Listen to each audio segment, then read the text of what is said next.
नमस्कार, स्वागत है आपका सुनो कहानी में। आप सुन रहे हैं आचार्य चतुर्सेन जी के द्वारा लिखित उपन्यास वैशाली की नगर वधू। कहानी के पिछले भाग में हमने सुना कि थल सेना का युद्ध हुआ, यानी मागध सेना और वज्जीगण सेना में युद्ध प्रारंभ हो गया। हालांकि थल सेना में कुछ निर्णय नहीं निकला, लेकिन काफी लोग घायल जरूर हुए। उन्हीं में हमने सेनाओं के वर्णन सुने, व्यूह के वर्णन सुने।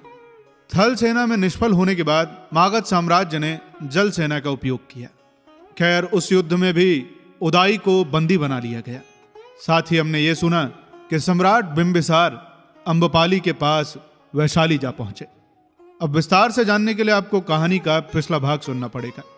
तो आइए कहानी में, या फिर यूं कहें कि युद्ध में आगे की ओर चलते हैं।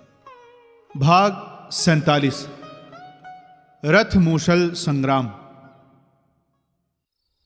सोम ने सांब को बुलाकर कहा, शांब, तू अभी मधुबन जा और महाराज विदुड़ब से कहना कि चपाल चैत्य, सप्ताम चैत्य, कभिनय चैत्य में प्रच्छन्न सैन्य को लेकर चारों ओर आग लगाते हुए संपूर्ण दुर्गों और शत्रुओं को सुरक्षित करते हुए दक्षिण वाम पार्श्व वैशाली की ओर बढ़े। मार्ग में जो घर, जो खेत, जो जनपद मिले नष्ट करते जाएं, तथा ज्यों ही इधर दक्षिण पार्श्व से वैशाली कोट पर आक्रमण हुए, सुरक्षित 50 सहस्त्र मागध भट्ट और 50 सहस्त्र अपनी कौशल सैन्य लेकर दुर्धर्ष वेग से वैशाली को रौंद डाले। उनसे कहना कि कल हम वैशाली की उन्मुक्त अभिषेक पुष्करणी में एक ही काल में अपने अपने खड़ग धोएंगे। जा, सूचना देकर सूर्यास्त से पूर्व ही तू आकर मैं जहां जिस दशा में हूं संदेश दे। सांब गंभीर मूर्ति हो चला गया। सोम ने अब अपना प्रच्छन्न महास्त्र रथ मुशल उद्घाटित किया। अस्त्र का बारीकी से निरीक्षण किया, उसकी यंत्र कला को यथावस्थित किया। तदंतर सामने हाथी, पक्ष स्थान में अश्व, उरस्स में और रथ कक्ष में तथा पदाति पतिग्रह करके अप्रतिहत व्यूह की रचना की। इस व्यूह में 12 सहस्त्र हाथी, 60 सहस्त्र अश्वारोही, 8 सहस्त्र रथी और 2.5 लाख पदातिकों ने योग दिया।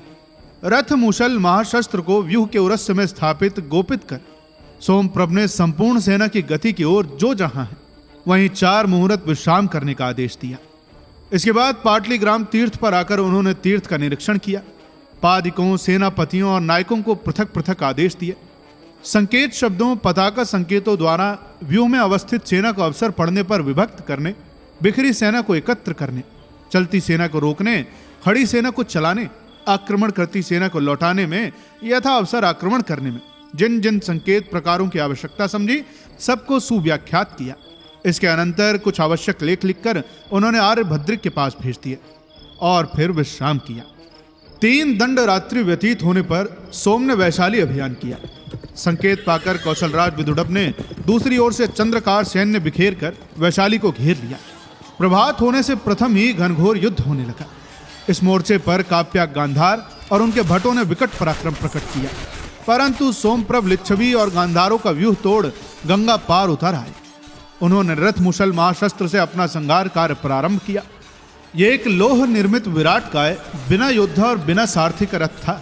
इस पर किसी भी शस्त्र का कोई प्रभाव नहीं होता था। ये रथ लिच्छवी सैन्य में घुसकर रथ, हाथी, अश्व, पदाति, घर, हम्र सभी का महाविध्वंस करने लगा। जो कोई इस लोह यंत्र की चपेट में आ जाता, उसी की चटनी हो जाती। भारतीय युद्ध में सर्वप्रथम इस महाशस्त्र का प्रयोग किया गया था, जिसका निर्माण आचार्य काश्यप ने अपनी अद्भुत प्रतिभा से किया था। इसका रहस्य अति गोपनीय था। मरे हुए हाथियों, घोड़ों और सैनिकों के अंबार लग गए। ढहे हुए घरों की धूल गर्द से आकाश पट गया। ये लोह यंत्र केले के पत्ते की भांति घरों, प्राचीरों की भित्तियों को चीरता हुआ पार निकल जाता था। इस महाविध्वंस विनाशक महाशस्त्र के भय से प्रकंपित विमूढ़ लिच्छवी भट्ट सेनापति सब कोई निरुपाय रह गए। 100 सहस्त्र भट्ट भी मिलकर इस निर्द्वंद महाशस्त्र की गति को नहीं रोक सके। इस लोहास्त्र का संबल प्राप्त कर अजय मागधी सेना विशाल लिच्छवी सैन्य को चीरती हुई चली गई। अब उसकी मार वैशाली की प्राचीरों पर होने लगी। सहस्त्रों भट्ट धनुषों पर अग्निबाण चढ़ाकर नगर पर फेंकने लगे। महारथ ने झील, तालाब और नदी के बांधों को तोड़ डाला। सारे ही नगर में जल प्रलय मच गई। आग और जल के बीच वैशाली महाजनपद ध्वंस होने लगा। लिच्छवी भट्ट प्राणों का मोह छोड़ छोड़ युद्ध करते करते कट कट कर मरने लगे। सोमप्रभ निर्दय निर्भय दैत्य की भांति महानरसंहार करता हुआ आगे बढ़ने लगा। मागध सैन्य ने अब बहुत मात्रा में योगाग्नि और योगधूम का प्रयोग किया। औपनिषद पराघात प्रयोग भी होने लगे। मदन योग, दुषी विषी, अंधाहक, इन सब के आक्षेप से शत्रु के सहस्त्रों हाथी, घोड़े और सैनिक उन्मत्त, बधिर और अंधे हो गए। 4 दंड दिन रहते सोमप्रभ वैशाली के कोट द्वार पर जा टकराए। इसी समय कौशलराज विदुरभ भी अपनी सुरक्षित चमू लेकर विशाल की परिधि पार कर वैशाली अंतःकोट पर आधम के। उनके सहस्त्रों भट्ट सीढ़ियां और कमंद लगाकर प्राचीरों, दुर्गों और कंगूरों पर चढ़ गए। वैशाली का पतन सन्निकट देख महासेनापति सुमन ने स्त्रियों, बालकों तथा राजपुत्रों को सुरक्षित ठौर पर भेज दिया। इस समय संपूर्ण वैशाली धाएं धाएं करके जल रही थी और उसके कोट द्वार के विशाल फाटकों पर निरंतर प्रहार हो रहे थे। सेनापति सोमप्रभ हाथ में ऊंचा खड़ग लिए मागध जनों के उत्साह की वृद्धि कर रहे थे।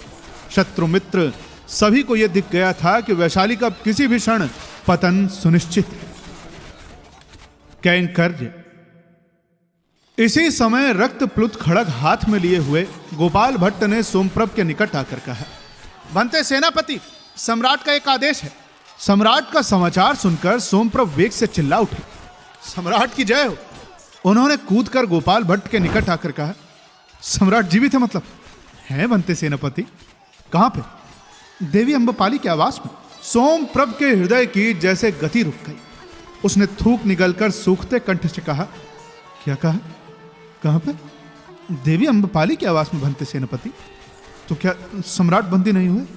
नहीं बनते, वे तो स्वेच्छा से देवी अम्बपाली के आवास में गए हैं। आप कहते हैं आर्य की स्वेच्छा से? हाँ बनते सेनापति। सोम ने दांतों से होठ काटे, फिर स्थिर मुद्रा से कहा, तो सम्राट का क्या संदेश है बनते? सम्राट का आदेश है कि देवी अम्बपाली के आवास की रक्षा की जाए। आवास पर लिच्छवी सैन्य ने आक्रमण किया है, परंतु किस लिए? सम्राट को बंदी करने के लिए। सोमप्रभ ने अवज्ञा से मुस्कुरा कर कहा, इसी से बनते। फिर उन्होंने उधर से मुंह फेर लिया, बगल से तूर्य लेकर एक ऊंचे स्थल पर चढ़कर वेग से तूर्य फूंका। तूर्य की वो ध्वनि दूर दूर तक फैल गई। इसके बाद उन्होंने अपना श्वेत उष्णीश खड़क की नोक में लगाकर हवा में ऊंचा किया। इसके बाद फिर 3 बार तूर्य फूंका। आश्चर्यजनक प्रभाव हुआ। मागध सैन्य में जो जहां था वहीं स्तब्ध खड़ा रह गया। शत्रु मित्र आश्चर्यचकित रह गए। युद्ध बंद हो गया। सोमप्रभ ने तत्काल सैन्य को पीछे लौटने का आदेश दिया। कराहते हुए घायलों और जलते हुए हम्मियों के बीच मागध सैन्य चुपचाप लौट चले। सबसे आगे अश्व पर सवार मागध सेनापति सोमप्रभ खड़क की नोक पर अपने उष्णीश की धवल ध्वजा फहराता अवनत वदन जा रहा था। मागध स्कंधावार पर श्वेत पताका चढ़ा दी गई। वैशाली को सांस लेने का अवसर मिला। महाशिला कंटक विनाश यंत्र। जिस समय मागध सेनापति ने दुर्धर्ष वेग से वैशाली पर रथ मुशल अभियान किया था, उसी समय दक्षिण मोर्चे पर लिच्छवी सेनापति ने मगध महासेनापति आर्यभद्रिक को 3 ओर से घेर लिया था। लिच्छवियों के पास भी एक अद्भुत महाशस्त्र था। इसका नाम था महाशिला कंटक। इस यंत्र में कंकड़, पत्थर, घास फूस, काट कूड़ा, जो कुछ तुच्छ से तुच्छ साधन मिले उन्हीं को वो बड़े वेग से शत्रु पर फेंकता था और वो फेंका हुआ पदार्थ महाशिला की भांति शत्रु पर आघात करता था। मागध महासेनापति आर्यभद्रिक ने अपने व्यूह में हाथियों को पक्ष में और अश्वरोहियों को कक्ष में रख उरस्य में रथियों की स्थापना करके कठिन पारिपत्नक व्यूह की रचना की थी। ज्यों ही पूर्वाय सीमा भूमि में सोमप्रभ ने युद्ध छेड़ा, त्यों ही लिच्छवी सेनापति सिंह ने महाशिला कंटक विनाश यंत्र को लेकर मकर व्यूह रचना में मागध सैन्य पर आक्रमण किया। महाशिला कंटक विनाश यंत्र के प्रलयंकारी मार के सम्मुख मागध सैन्य का शीघ्र ही व्यूह भंग हो गया। महासेनापति सुरक्षित सैन्य को ले व्यूह के पक्ष में स्थित सैन्य संचालन कर रहे थे। विनाश यंत्र से उनके पक्षस्थ हाथी जब पटापट मरने लगे और शेष विकल हो अपने ही सैन्य को रौंदते हुए पीछे भाग चले, तब आर्यभद्रिक के लिए सैन्य की व्यवस्था में रखना दुस्सह हो गया। अंततः उन्होंने धनुर्धर रथियों को चौमुखा युद्ध करने का आदेश दिया और स्वयं रक्षित सैन्य को ले 50 धनुष के अंतर पर पीछे हट भागी हुए अव्यवस्थित सेना का पुनर्संगठन करने लगे। साथ ही आसन्न संकट की संभावना से उन्होंने सहायक सैन्य भेजने के लिए सोमप्रभ को संदेश भेजा, परंतु लिच्छवी सेनापति सिंह ने चारों ओर से मागध सैन्य पर ऐसा अवरोध डाला कि मध्याह्न होते होते आर्यभद्रिक का अपने स्कंधावार और प्रधान सैन्य से संपूर्ण संबंध विच्छेद हो गया और वे चारों ओर से लिच्छवी, कोल और कासियों की सेना से घिर गए। अब उन्होंने आक्रमण को रोकने तथा अपनी व्यवस्था बनाए रखने के लिए और हटना ठीक समझा, परंतु इसका प्रभाव उल्टा पड़ा। मागध सैन्य हतोत्साह हो गई। इसी समय सिंह प्रबल वेग से अपने और गांधारों के चुने हुए सम्मिलित 40 सहस्त्र कवचधारी अश्वरोहिले तथा अगल बगल रथियों के साथ लिए सुई की भांति मगध सैन्य को चीरते हुए उसके बीच में घुस गए और मागध सेना का सारा संगठन नष्ट कर फिर पक्ष भाग में अवस्थित हुए। इस समय सूर्य अपराह्न की पीली तिरछी किरणें उन पर फेंक रहा था। उस गिरते हुए सूर्य की पीली धूप इस महान सेना नायक के चांदी के समान चमकते हुए श्रमशुओं में से गहरी चिंता और भीति की रेखाएं व्यक्त कर रही थी। सेनापति को क्षण क्षण सोमप्रभ की सहायता पाने की आशा थी।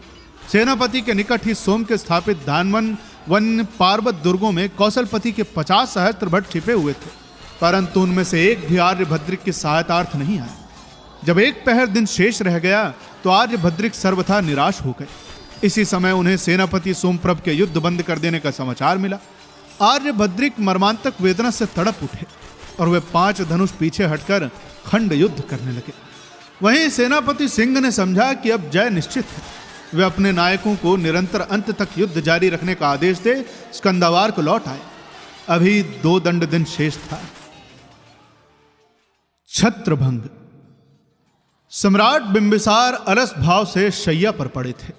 उनके शरीर पर कौशेय और हल्का उत्तरीय था। उनके केश गुच्छ कंधों पर फैले थे।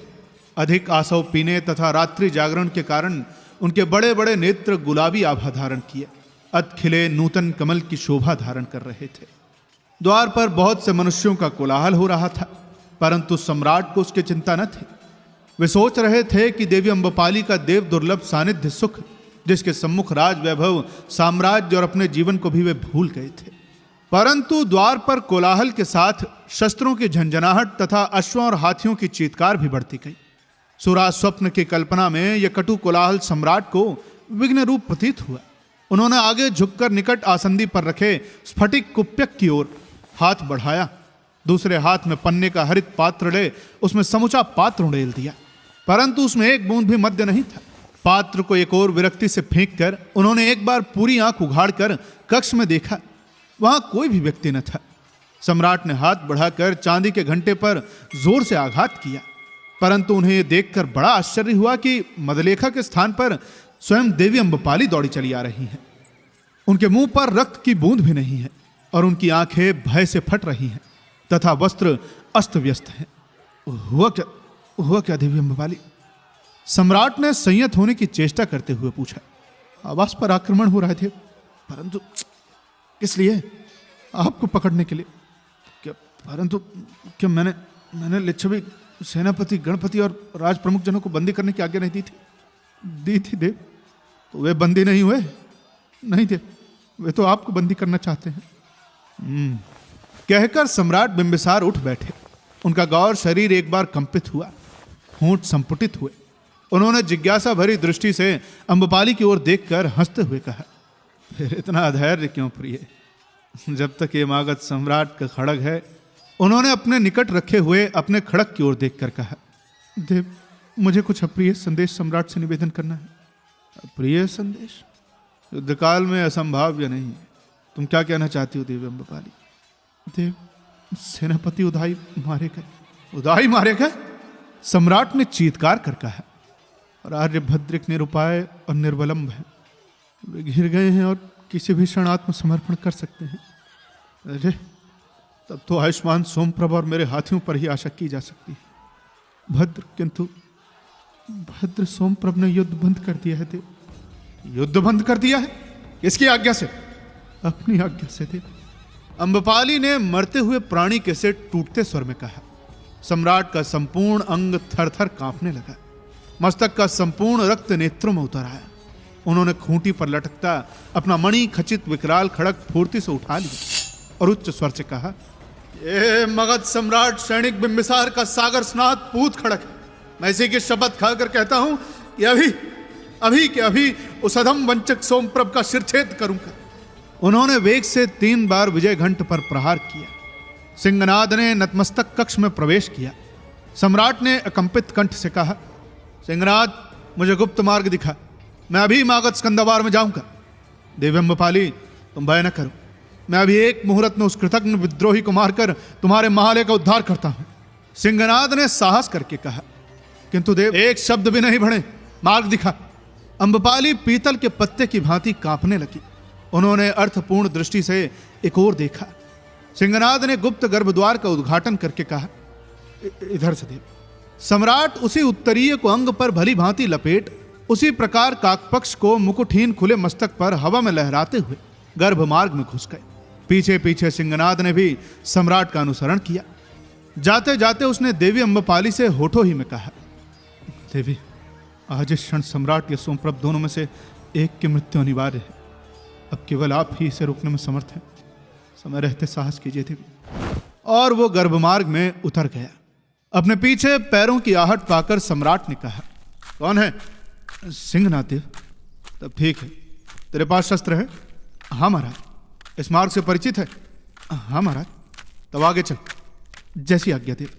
सिंहनाद चुपचाप आगे आगे और सम्राट उसके पीछे चल दिए। कुछ चलने पर सिंहनाद ने कहा, बस महाराज, अब गंगा है महाराज, मैं पहले देख लूं कि नाव है या नहीं। हमें उस पार चलना होगा ना। परंतु इस पार भी तो हमारी सेना है, सब लौट गई थी। थोड़े हाथी हैं, वो भी लौट रहे हैं। सम्राट ने कसकर होंठ दबाए। सिंहनाद अंधेरे में लोप हो गया। घड़ी देर बाद गढ़े में से उसने सिर निकालकर कहा, इधर महाराज। सम्राट भी चुपचाप गढ़े में कूद पड़े। एक सघन किनारे पर छोटी नाव बंधी थी। दोनों उस पर बैठ गए। सिंहनाद ने नाव खेना प्रारंभ किया। मागध स्कंधावार में बड़ी अव्यवस्था थी। सैनिक स्थान स्थान पर अनियम और अक्रम से खड़े भीड़ कर रहे थे। आग जल रही थी। घाट पर हाथियों, अश्वों और शकटों की भारी भीड़ भरी थी। सम्राट विकराल नग्न खड़ग हाथ में लिए नंगे बदन नंगे सिर बढ़े चले गए। पीछे पीछे सिंहनाद पागल की भांति जा रहा था। क्षण भर में क्या होगा नहीं कहा जा सकता था। भीड़ भाड़ और अव्यवस्था में बहुतों ने सम्राट की ओर देखा भी नहीं। जिन्होंने देखा उनमें से बहुतों ने उन्हें पहचाना नहीं। जिसने पहचाना वो सहम कर पीछे हट गया। सम्राट भारी भारी डग भरते सेनापति सोमप्रभ के मंडप के सम्मुख जा खड़े हुए। द्वार पर 2 शूलधारी प्रहरी खड़े थे। उनके कवच अस्तंगत सूर्य की पीली धूप में चमक रहे थे। सिंहनाद ने धीरे से आकर उनके कान में कुछ कहा। वे सहमते हुए पीछे हट गए। आगे सम्राट और पीछे सिंहनाद ने मंडप में प्रवेश किया। मंडप में नायक, उपनायक, सेनापति सब विष्णस वदन मुंह लटकाए खड़े थे। सेनापति सोमप्रभ एकाग्र हो कुछ लेख लिख रहे थे। हठात सम्राट को नंगे सिर, नंगे शरीर, विकराल खड़ग हाथ में लिए आते देख सभी के सभी खड़े हो गए। सम्राट ने कठोर स्वर से पुकारा, सोम। सोम ने देखा। उसने पास पड़ा हुआ खड़ग उठा लिया और वो सीधा तनकर खड़ा हो गया। उसने सम्राट का प्रतिवादन नहीं किया। सम्राट ने कहा, तूने युद्ध बंद कर दिया? हाँ। किसकी आज्ञा से? अपनी ही आज्ञा से। किस अधिकार से? सेनापति के अधिकार से। मेरी आज्ञा क्यों नहीं ली गई? कुछ आवश्यकता नहीं समझी गई। युद्ध किस कारण बंद किया गया? इस कारण कि युद्ध का उद्देश्य दूषित था। कौन सा उद्देश्य? एक स्त्रीण का पुरुष कर्तव्यच्युत सम्राट ने अपनी पद मर्यादा और दायित्व का उल्लंघन कर एक सार्वजनिक स्त्री को पट्टराज महिषी बनाने के उद्देश्य से युद्ध छेड़ा था। और तेरा क्या कर्तव्य था रे भाकुटिक? मैंने तक्षशिला के विश्व विद्या केंद्र में राजनीति और रणनीति की शिक्षा पाई। मेरा यह निश्चित मत है कि साम्राज्य की रक्षा के लिए साम्राज्य की सेना का उपयोग होना चाहिए, सम्राट की अभिलाषा और भोग लिप्सा की पूर्ति के लिए नहीं। तो क्या सम्राट की मर्यादा तुझे विदित है? यथावत। और साम्राज्य की निष्ठा भी। तो वो क्या मुझसे भी अधिक है? निसंदेह है। तो मैं ये घोषणा करता हूं, देवी अम्बपाली को मैं पट्ट राजमहिषी के पद पर अभिषिक्त करके राजगृह के राजमहाल में ले जाऊंगा। इसके लिए यदि एक एक लिच्छवी के रक्त से भी वज्जी भूमि को आरक्त करना होगा तो मैं करूंगा। वैशाली को भूमि सात करना होगा तो मैं करूंगा। मैं अविलंब युद्ध प्रारंभ करने की आज्ञा देता हूं, किंतु मैं अमान्य करता हूं। इस कार्य के लिए रक्त की एक बूंद भी नहीं गिराई जाएगी और देवी अम्बपाली मगध के राजमहल में पट्ट राजमहिषी के पद पर अभिषिक्त नहीं होकर जा सकती। और यदि जाए तो या तो सम्राट नहीं या मैं नहीं। सम्राट ने हुंकार भरी और खड़ग ऊंचा किया। सोम ने कहा, बनते नायक, उपनायक, सेनापति सब सुने। ये कामुक, स्त्रीण और कर्तव्यच्युत सम्राट और साम्राज्य के एक कर्मनिष्ठ सेवक के बीच का युद्ध है। सब कोई तटस्थ होकर यह युद्ध देखें। वहीं सम्राट ने कहा, ये एक जारज, अज्ञात, कुशल, कृतज्ञ सेवक और अक्षम्य विद्रोह का दंड है रे। दूसरे ही क्षण दोनों महान योद्धा हिंसक युद्ध में रत हो गए। खड़ग परस्पर टकराकर घात प्रतिघात करने लगे। क्षण क्षण पर दोनों के प्राण नाश की आशंका होने लगी। दोनों ही घातक प्रहार कर रहे थे तथा दोनों ही अप्रतिम योद्धा थे। युद्ध का वेग बढ़ता ही गया। अवसर पाकर सम्राट ने एक भरपूर हाथ सोमप्रभ के सिर को ताक कर चलाया, परंतु सोम फुर्ती से घूम गए। इससे खड़ग उनके कंधे को छूता हुआ हवा में घूम गया। इसी क्षण सोम ने महावेग से खड़ग का एक जानलेवा हाथ सम्राट पर मारा। सम्राट ने उसे उछलकर खड़ग पर लिया। आघात पड़ते ही खड़ग छन्न से दो टुक होकर भूमि पर जा गिरा और उस आक्रमण के वेग को ना संभाल सकने पर सम्राट फिसल कर गिर पड़े। गिरे हुए सम्राट के वक्ष पर अपना चरण रख सोमप्रभ ने उनके कंठ पर खड़ग रखकर कहा, सैनिक बिंबिसार, अभी शशिधार से तुम्हारे कंठ पर तुम्हारा मृत्यु पत्र लिखने का क्षण आ गया। वीर की भांति मृत्यु का वर्ण करो, तुम भयभीत तो नहीं? सम्राट ने भी वीर दर्प से कहा, नहीं रे। इसी समय एक चीत्कार सुनाई थी। सोम ने पीछे फिरकर देखा तो देवी अम्बपाली धूल और कीचड़ में भरी, अस्त व्यस्त वस्त्र, बिखरे बाल, दोनों हाथ फैलाए चली आ रही थी। उन्होंने वहीं से चिल्लाकर कहा, सोम, ये दर्शी सोम, सम्राट को प्राण दान दो। मैं प्रतिज्ञा करती हूं कि मैं मगध राजमहल में नहीं जाऊंगी, न ही मगध की पट्ट राजमहिषी का पद धारण करूंगी। सोम, जाने दो। किंतु सोम ने अपना चरण सम्राट के वक्ष पर से नहीं हटाया, न उनके कंठ से खड़क। उन्होंने मुंह मोड़कर अम्बपाली को देखा। अम्बपाली दौड़कर सोमप्रभ के चरणों में लौट गई। उनके अश्रुधारा से सोम के पैर भीग गए। वो कह रही थी, उनके प्राण मत लो सोम, मैं उन्हें प्यार करती हूँ, परंतु मैं कभी भी राजगृह नहीं जाऊंगी सोम। मैं कभी इनका दर्शन नहीं करूंगी, यहाँ तक कि स्मरण भी नहीं करूंगी। मैं हतभाग्या अपने हृदय का विदीर्ण कर डालूंगी। बस उनके प्राण छोड़ दो प्रिय दर्शन सोम, उन्हें छोड़ दो। निरीह, शून्य और प्रेम के देवता है, तो महान सम्राट है, उन्हें प्राण दान दो, मेरे प्राण ले लो। प्रिय दर्शन सोम, प्राण तो तुम्हारे ही बचाए हुए हैं, ले लो इन्हें, ये तुम्हारे। अम्बपाली इस प्रकार विलाप करती हुई सोम के चरणों में भूमि पर पड़ी पड़ी मूर्छित हो गई। सोम ने सम्राट के कंठ से खड़ग हटा लिया, वक्षस्थल से चरण भी हटा लिया। उन्होंने गंभीर भाव से आज्ञा दी, सम्राट को बंदी कर लो। मैं उन्हें प्राण दान देता हूं, परंतु उन्हें युद्धापराधी घोषित करता हूं। कर्तव्य पालन न करने के अभियोग से सैनिक न्यायालय में उनका विचार होगा और देवी अम्बपाली को यत्न से लिच्छवी सेनापति के अधिकार में पहुंचा दो। इतना कहकर सोमप्रभ मंडप से बाहर चले आए। उस समय सूर्यास्त हो चुका था और चारों दिशाओं में अंधकार फैल गया था। आत्मसमर्पण। सिंह दक्षिण युद्ध क्षेत्र की कमान गांधार काप्यक को सौंपकर उल्काचेल केंद्र में लौट आए। यहां आकर उन्होंने अनेक लेख लिखे, बहुत से आदेश प्रचारित किए।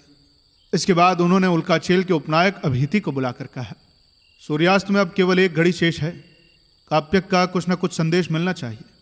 मुझे आश्चर्य है कि विलंब क्यों हो रहा है। फिर कुछ पंक्तियां लिखकर इन्हें प्रियवर्मन के पास पश्चिमी रणस्थल पर तुरंत भेज दो मित्र, और तनिक पुष्पमित्र से पूछो कि पाटलीग्राम को क्या रसद की नावें भेज दी गई हैं। और हाँ, शुक से कहना कि थोड़ा शुकर मार्दव और मधुगोलक ले आए, पर मांस गर्म हो, प्रातः बिल्कुल ठंडा था। और कुछ सेनापति?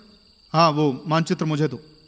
फिर तनिक कुछ सोचकर, निश्चय कुछ घटिकाओं की ही बात है। काप्यक अभी अभी ही कार्य समाप्त कर लेगा, परंतु आर्यभद्रिक महान सेनापति है, फिर भी अब यहां से उनका निस्तार नहीं है। यह कहकर सेनापति सिंह ने मानचित्र पर उंगली से एक स्थान पर संकेत किया। तो सेनापति यहीं पर समाप्ति है? यदि आर्यभद्रिक आत्मसमर्पण कर दे। शुक्र ने आकर मधुगोलक और शुकर मार्दव रख दिया। उसने कहा, बनते प्रातः चूक हो गई, माफ कीजिएगा। अच्छा, लेकिन चूक रसोई घर तक ही रखा कर शुक, समझा ना? जी भंते। नायक ने कहा, पाटलीग्राम को नावें भेजी जा चुकी हैं सेनापति। ठीक है मित्र। फिर एक लेख देखकर, ये सब मगधों के लूटे हुए और अपहत शास्त्रास्त्र हैं, इन्हें अभी उल्काचेल में ही रहने दो मित्र। एक सैनिक ने तभी सूचना दी, भंते महासेनापति सुमन आए हैं। सिंह ने उठकर उनका स्वागत किया और कहा, इस समय भंते सेनापति? आपके आगमन का तो मुझे गुमान भी न था। आयुष्मान तेरे उत्तेजक संदेश को पाकर स्थिर न रह सका। बैठा आयुष्मान। किंतु ये क्या चमत्कार हो गया? पराजय जय में परिणित हो गई। ऐसा ही हुआ भंते सेनापति। मनुष्य की भांति जातियों के, राष्ट्रों के, राज्यों के भी भाग्य होते हैं। दोनों बैठ गए। महासेनापति ने कहा, मैंने सुना है सिंह कि सोमप्रभ ने सम्राट को बंदी कर लिया है और देवी अम्बपाली को आयुष्मान सोमप्रभ के सैनिक मुझे सौंप गए हैं। देवी अम्बपाली? तो क्या देवी अम्बपाली क्या मागधों की बंदी हो गई थी क्या? नहीं आयुष्मान, वे सम्राट की प्राण भिक्षा मांगने मागध स्कंधावार में गई थी। तो क्या देवी अम्बपाली ने कुछ कहा?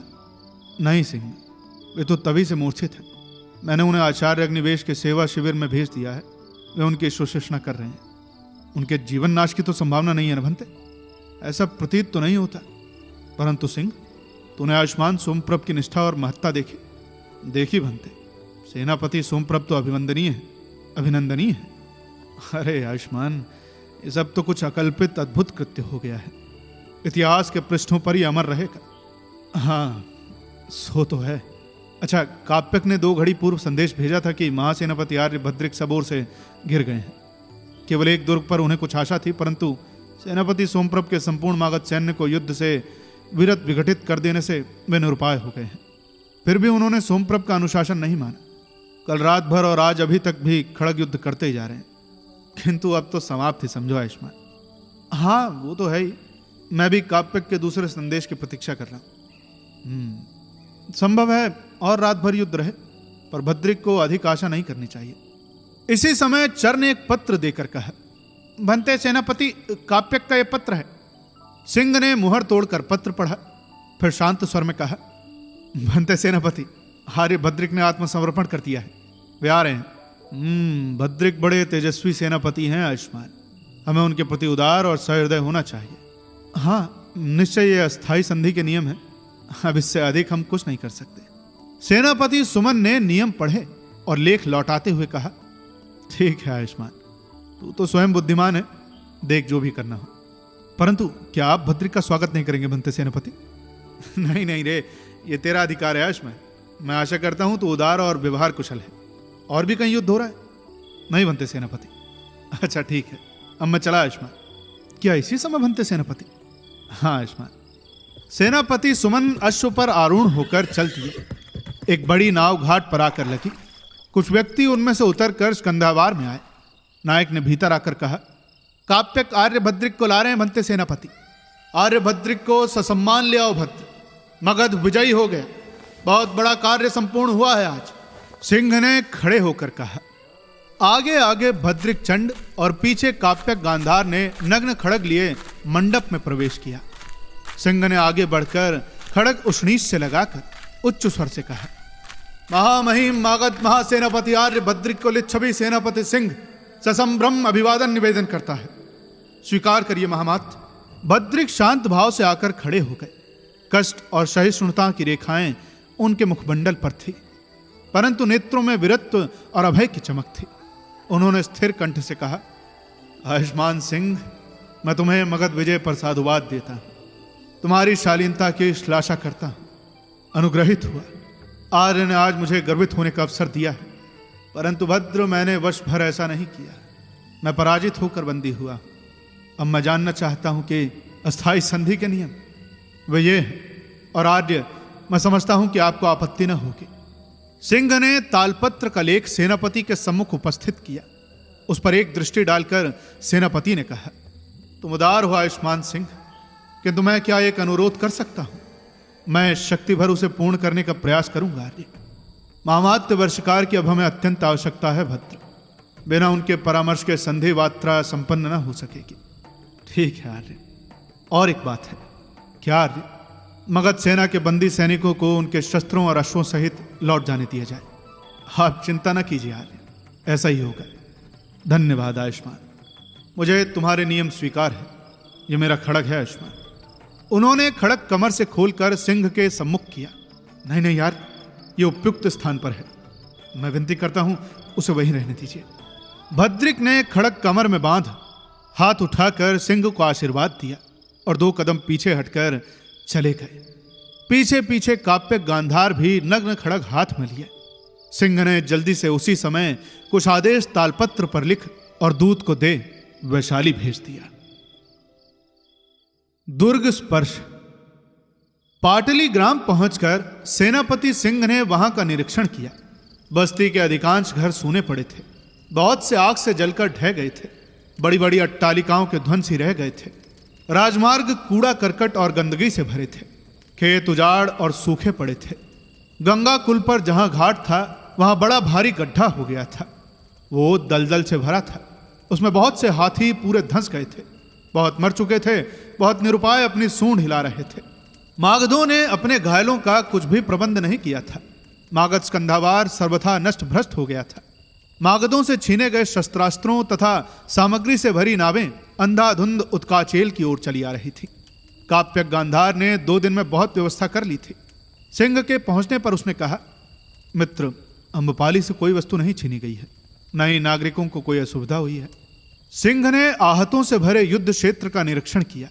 धूप और गर्मी से उनके घाव सड़ गए थे और उनकी बड़ी दुर्दशा हो रही थी। उन्होंने काप्यक गांधार से कहा, घायल मागधों की भी हमें सेवा करनी चाहिए। उन्होंने तुरंत ताड़पात्र पर एकादेश आचार्य अग्निवेश के नाम वेग से चलने वाली नाव पर लिखकर उत्काचेल भेज दिया। उसमें कुछ वैद्य और औपचारिक तथा शुश्रूषा सामग्री की मांग की गई थी। चर को भेजकर सिंह ने कहा, मित्र काप्यक, कुछ खाली घरों को स्वच्छंद करके आहत भट्टों को वहां ले जाओ। तब तक आचार्य अग्निवेश अपना सेवादल भेज देंगे। लिच्छवी सेनापति के करुण व्यवहार और अभयदान से आशान्वित हो बहुत से ग्रामवासी जो कि वन में जा छिपे थे पीछे लौट आए। उनमें से जो उपस्थित हो सके उन ग्राम जेठकों को बुलाकर सिंह ने घोषणा द्वारा उन्हें अभय किया और मागध आहतों की सेवा में सहयोग मांगा। जेठकों ने प्रसन्नता से सहयोग दिया। सब व्यवस्था कर सिंह ने काप्यक गांधार को उल्काचेल का भार सौंप कर कहा, मित्र, वहां झुंड के झुंड बंदी आ रहे हैं। उन्हें छोटी छोटी टुकड़ियों में बांटकर देश के भीतरी भागों में भेजते जाओ और अपने सैन्य को व्यवस्थित रूप में पीछे हटाओ तथा यहाँ की सब सूचनाएं अब तुम ही देखो। मैं संधि उद्वाहिका में जाऊंगा, मेरा अश्व मंगा दो। इतना कहकर सिंह ने बैठकर कुछ आदेश लिखे और उन्हें काप्यक को दिया। फिर उसे आलिंगन कर वैशाली के राजपथ पर अश्व छोड़ दिया। विराम संधि। आज वैशाली के संथागार में फिर उत्तेजना फैली थी। महासमर्थ मागध सैन्य चमत्कारिक रूप से पराजित हुई थी। लिच्छवियों के मुंह यद्यपि उदास थे और हृदय उत्साह रहित तथा वो उमंग और तेज उनमें न था, फिर भी आज की इस कार्यवाही में एक प्रकार की उत्तेजना का यथेष्ट आभास था। 36 संघ राज्यों के राज प्रमुख अष्टकुल के संपूर्ण राज प्रतिनिधि इस विराम संधि उद्वाहिका में योग दे रहे थे। गणपति सुनंद और लिच्छवी महाबलाधिकृत सुमन अति गंभीर थे। प्रमुख सेना नायक भी सब उपस्थित थे। जब सेनापति सिंह ने संथागार में प्रवेश किया तब चारों ओर से हर्षनाद उठ खड़ा हुआ। महाबलाधिकृत सुमन ने सिंह का अभिवादन करते हुए उद्वाहिका का प्रारंभ किया। उन्होंने कहा, भंतेगण, आज हमें सौभाग्य ने विजय दी है। अब शत्रु संधि चाहता है। आज का विचारणीय विषय यह है कि किन नियमों पर संधि की जाए। मल्लकोल राज प्रमुख ने उद्विग्न होकर कहा, संधि नहीं भंते सेनापति, हम मगध साम्राज्य को समाप्त किया चाहते हैं। वो सदैव का हमारे गणसंघों के मार्ग का शूल है।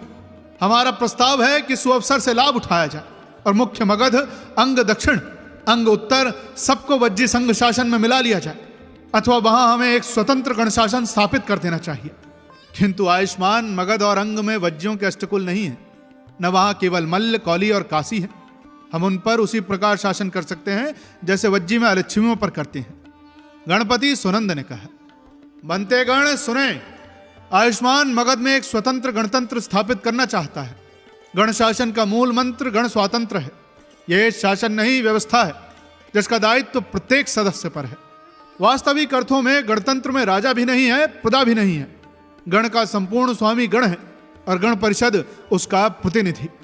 हमारे अष्टकुल के वज्जी गण में दास भी हैं, लिच्छवी भी हैं, अलिच्छवी भी हैं और यहां तक कि आगंतुक भी हैं। यद्यपि इन सब के लिए हमारा शासन उदार है, फिर भी इन अलिच्छवी जनों के पास हमारे शासन निर्णय पर प्रभाव डालने का कोई साधन नहीं है। वे केवल अनुशासित हैं। यह हमारे वज्जी गणतंत्र में एक दोष है जिसे हम दूर नहीं कर सकते। न उन्हें लिच्छवी ही बना सकते हैं। उनमें कोट्याधिपति सेठी हैं जिनका वाणिज्य सुदूर यवद्वीप, स्वर्णद्वीप और पश्चिम में ताम्रपर्णी, मिस्र और तुर्क तक फैला है। हमारे गण की ये राजलक्ष्मी है। इसी प्रकार कर्मांत शिल्पी और ग्राम जेठक हैं। क्या हम उनके बिना रह सकते हैं? ये सब अलिच्छवी हैं और ये सभी वज्जी गणतंत्र अनुशासित हैं। बहुधा हमें इन अलिच्छवियों द्वारा असुविधाएं उठानी पड़ती हैं। अब यदि हम अंग और मगध साम्राज्य को वज्जी शासन में मिलाते हैं तो हमारी ये कठिनाइयां असाधारण हो जाएंगी और हमारी गण प्रणाली असफल हो जाएगी। तो बनते यदि आप किसी लिच्छवी जन को वहां का शासक बनाकर भेजेंगे तो वो प्रजा के लिए और प्रजा उसके लिए पराई होगी। यदि कोई अलिच्छवी जन वहां का शासक बन जाएगा तो फिर दूसरा मगध साम्राज्य तैयार समझना होगा। वो जब प्रभुता और साधन संपन्न हो जाएगा तो हम उसे सहज ही हटा नहीं सकेंगे। परंतु बनते हम इन आए दिन के आक्रमण को भी तो नहीं सह सकते, एक मल्ल राजपुरुष ने कहा। बनते राजपुरुष, इससे भी गंभीर बात और है। यदि एक बार भी मगध सम्राट जीत जाएगा तो निसंदेह हमारे गणराज्य को नष्ट कर देगा और हमारी गण की ही अलिच्छवी प्रजा समान अधिकार मांगेगी। इसका अभिप्राय स्पष्ट है कि दोनों अधिकार च्युत होंगे और गण स्थान पर साम्राज्य स्थापित हो जाएगा। यही सत्य है बनते सेनापति, अर्थात हमारी विजय से उनकी कुछ हानि नहीं है और उनकी एक ही विजय हमें समाप्त कर सकती है। यही तथ्य है बनते राज प्रमुख। तब तो फिर इस पाप की जड़ को उन्मूल करना ही आवश्यक है, किंतु कैसे? हमें कम से कम एक लिच्छवी को बिंबिसार अंग मागध का अधिपति बनाना होगा, जो श्रेणिक बिंबिसार से अधिक भयंकर होगा। उससे गण लड़ भी तो नहीं सकेगा, तो क्यों ना अंग मगध को उनकी स्वतंत्रता फिर दे दी जाए। ये कठिन नहीं है, परंतु प्रजा इसे स्वीकार कैसे करेगी? उसका दायित्व किस पर होगा?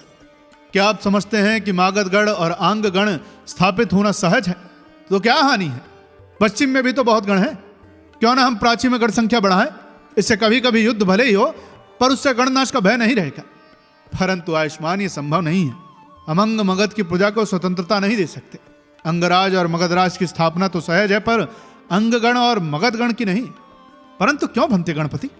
इसलिए आयुष्मान कि इसके लिए एक रक्त और एक श्रेणी चाहिए, जहां एकता का भाव हो। मागध में अब ऐसा नहीं है। यद्यपि पहले मागध एक रक्त थे, परंतु अब वो इतने दिन साम्राज्यवादी रहकर राष्ट्र बन गया है। अब मागध एक जाति नहीं रही। अब तो वहां के ब्राह्मण, क्षत्रिय, आर्य भी अपने को मागध कहते हैं। मागध का अर्थ है मागध साम्राज्य का विषय। मागध में ब्राह्मण क्षत्रिय ही नहीं, मागध शिल्पी, मागध चांडाल भी हैं। ये सब असंवर्ग है, इनकी अपनी श्रेणियां हैं। ये कभी भी एक नहीं हो सकते। वो श्रेणियों की खिचड़ी है, वहां गणतंत्र नहीं चल सकेगा। ऐसा है तब तो नहीं चल सकता। अब सिंह सेनापति ने कहा, मनते राज प्रमुख गण, मैं इस बात पर विचार करता हूं कि मनुष्य शरीर की भांति राजवंश का भी काल है। राजवंशों का तारुण्य अधिक भयानक होता है, वृद्धावस्था उतनी नहीं। 3-4 ही पीढ़ियों में राजवंश का तारुण्य जाता रहता है, फिर उसका वार्धक्य आता है, तब कोई नया राजवंश तारुण्य लेकर आता है। बनते शिशुनाग राजवंश का भी ये वार्धक्य है। यदि इसे हम समाप्त कर देते हैं तो इसका अभिप्राय यह है कि कोई तरुण राजवंश अपने संपूर्ण सामर्थ्य लेकर हमारे सामने आएगा। बनतेगण, हमें भेड़ियों की मांद छोड़कर सिंह की मांद में नहीं धंसना चाहिए। फिर भी एक बात है बनते, मागध राज्य को परास्त करना और उसे उन्मूल करना एक सहज बात नहीं है। फिर भी हम परास्त कर चुके, हमारी प्रतिष्ठा बच गई, परंतु उसमें हमारी संपूर्ण सामर्थ्य व्यय हो गई है। इस युद्ध में 10 दिनों में हमारे गण ने 11 लाख प्राणियों की आहुति दी है। धन, जन और सामर्थ्य के क्षय की पूर्ति हमारा गण आधी शताब्दी तक भी कर सकेगा या नहीं, ये मैं नहीं कह सकता। हमारी सेनाएं राजगृह के आधे दूर तक के राजमार्ग और गंगा तट पर फैली हुई हैं। हमने मगध सेना का संपूर्ण आयोजन अधिकृत कर लिया है, परंतु भंतेगण, गंगा तट से आगे मागधों के प्रबल और अजय मोर्चे और सैनिक दुर्ग हैं। राजधानी राजगृह भी अत्यंत सुरक्षित है। नालन अंबाल अस्टिका की 2 योजन की भूमि पर शत्रु की बहुत भारी सैनिक तैयारी अभी भी अक्षुण है। इन सबको विजय करने के लिए हमें और 11 लाख प्राणियों की आहुति देनी होगी। क्या गण इसके लिए तैयार है? और फिर एक और बात है, वो क्या भद्र, हमें राजगृह का दुर्गम दुर्ग विजय करना होगा। बिना ऐसा किए मगध का पतन नहीं हो सकता। परंतु बनतेगण, आप भली भांति जानते हैं कि राजगृह का दुर्ग संपूर्ण जम्बूद्वीप में दुर्भेद्य है। उसके सैनिक महत्व को मैं जानता हूं, यह उसका मानचित्र उपस्थित है। यदि गंगा तट की राजगृह की भूमि जय करने में हमें महीनों लगेंगे तो राजगृह को जय करने में वर्षों लगेंगे। यह अभूतपूर्व नैसर्गिक दुर्ग व्यवहार विपुल पांडव आदि दुर्गम पर्वत श्रृंखलाओं से आविष्ट और सुरक्षित है। इन पहाड़ों के ऊपर बहुत मोटी शिलाओं के प्राकार, विशाल पत्थरों की चुनी हुई प्राचीर इस छोर से उस छोर तक मीलों दूर तक फैली हुई है। केवल दक्षिण ओर एक संकरी गली है जिसमें होकर दुर्ग में जाया जा सकता है। इन प्राचीरों में सुरक्षित बैठकर एक एक धनुर्धर 100 लिच्छवियों को अनायास ही मार सकता है। इस गिरि दुर्ग में सुमागत सरोवर है, जिसके कारण दुर्ग घेरने पर भी वर्षों तक अन्न जल की कभी बिंबिसार को कमी नहीं रहेगी। फिर 5 पर्वतों पर खिंची दैत्याकार प्राचीरों को भंग करने का कोई साधन हमारे पास नहीं है। तो बनते इस परिस्थिति में हम यदि आगे युद्ध में बढ़ते हैं तो हमारी अपार जनहानि होगी। इतने जन अब हमारे अष्टकुल में नहीं है, न हमारे 36 गणराज्य में है। यदि 3 पीढ़ियों तक अष्टकुल गणराज्य की प्रत्येक स्त्री 20-20 पुरुष उत्पन्न करें तो ही हो सकता है।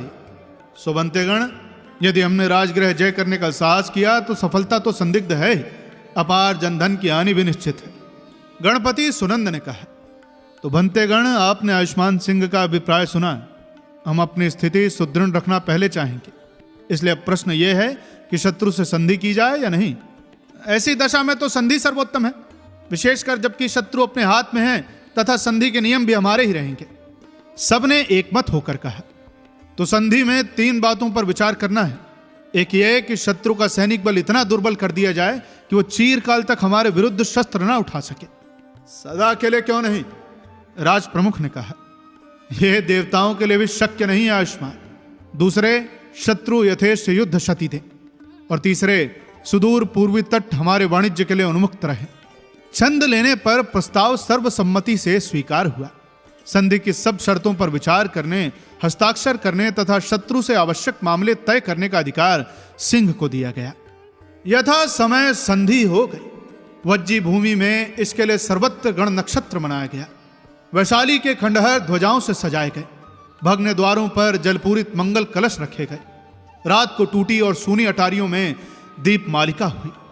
वैशाली के इस दिग्ध समारोह में भाग नहीं लिया अम्बपाली ने। उनका प्रसाद सजाया नहीं गया, उस पर तोरण पताकाएं नहीं फहराई गई और दीप मालिका नहीं की गई, अपितु सप्तभूमि प्रासाद का सिंह द्वार और समस्त प्रवेश द्वार बंद कर दिए गए। समस्त आलोक द्वीप बुझा दिए गए। उस आनंद और विजयोत्सव में राग रंग के बीच देवी अम्बपाली और उसका विश्व विश्रुत प्रासाद जैसे चीर निद्रा में सो गया, युगों युगों के लिए। अब कहानी में आगे क्या होता है ये जानने के लिए आपको इंतजार करना पड़ेगा इसके अगले भाग का। जल्द ही मिलेंगे इसके अगले भाग के साथ। तब तक के लिए सुनते रहिए सुनो कहानी की अन्य कहानियां और अपना ख्याल रखिए। धन्यवाद।